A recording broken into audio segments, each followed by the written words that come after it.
How to turn off LED flash notifications on iPhone.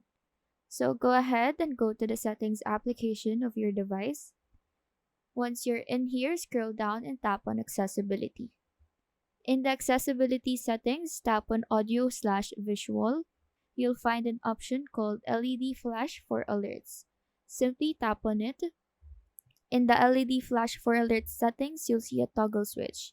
By default, it should be enabled, which is indicated by the color green.